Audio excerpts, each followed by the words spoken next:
It's your boy Quabs to Boxing coming to you once again after a very long hiatus. I can't even remember the last time I made a video, but I felt inspired to make this video and hopefully more videos down the road. There is an upcoming fight that I find particularly interesting between Errol Spence and Danny Garcia. Both boxers are very, in my opinion, technically sound and fundamentally sound. So they've learnt the basics and they have mastered the basics in boxing.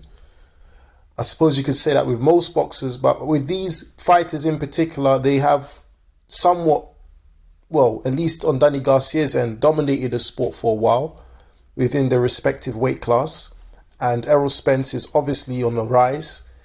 He's done particularly well. It's a slight shame that this fight isn't Errol Spence versus Terence Crawford, but that I'm sure that fight will come somewhere down the road if Terence Crawford is to get past Kell Brook. But that's another story in itself. More importantly, I would say that, well, first and foremost, let me just talk about some of the opponents that they've had. I mean, Errol Spence has fought the likes of Kell Brook. He's fought the likes of Showtime Porter. I think those two fights that he had were very interesting, particularly the Sean Porter fight, where that fight was a very tightly contested fight. Sean Porter did have some success in applying pressure towards Errol Spence.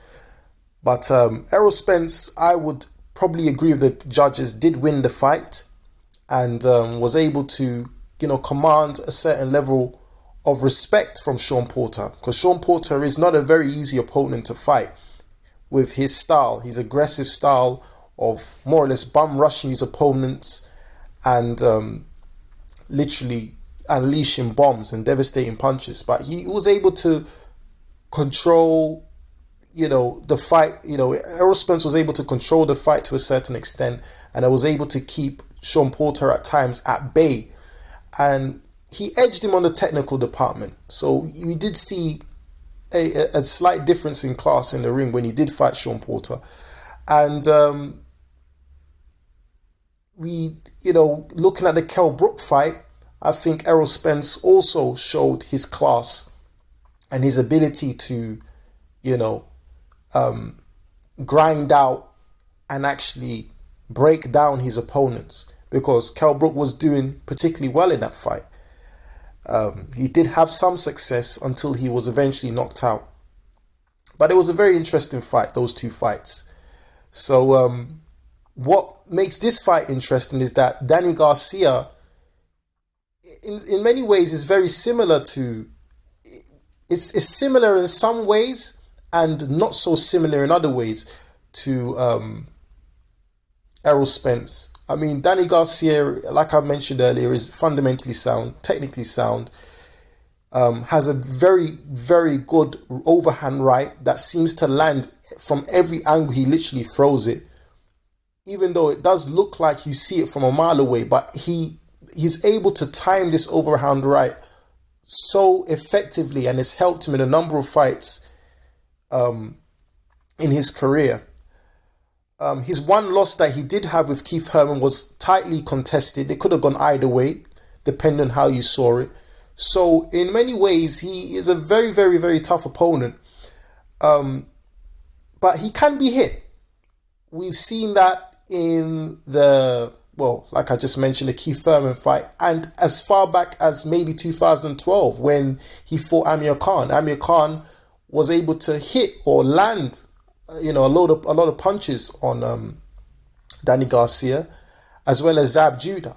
Zab Judah had some success in that fight, although I would say Danny Garcia won the fight, and I agree with the judges on that point. So he is someone that is susceptible to being hit. He doesn't move his head a lot, and he doesn't have a tight defense, in contrast to, I would say, Errol Spence, who is more tighter defensively and has the ability to, read his opponent. And I think to a certain degree as well, I would say Danny Garcia reads his opponents quite well. So this is what makes the fight very tightly contested. if I had to lean towards anyone, I would have to lean towards Errol Spence, just based on what I've seen of him and how he's able to grind out a lot of these victories. But that will mainly depend on how he's recovered from the recent car accident he had, and whether he's lost anything, if his faculties are fully in check. I just found out not too long ago that he was he just started sparring, literally about 2-3 days ago from the point in which I made this video. So he's just recently started sparring since the accident. So it'll be very interesting, like I said, to see whether he can maintain his the same level of success he had prior to the accident, because he has got dentures now as well. It was a very horrific accident. He actually flew out of the car, which, you know, going through an ordeal like that is, you know, is bound, well, you could argue is bound to take something away from you. But let's see what this fight has to hold. But if the accident has not taken anything away from him, I would go with Errol Spence. I think, like I said, it will be a tightly contested fight. It will be fought on the inside for the most part. I think both fighters are flat-footed. They don't do a lot of movement.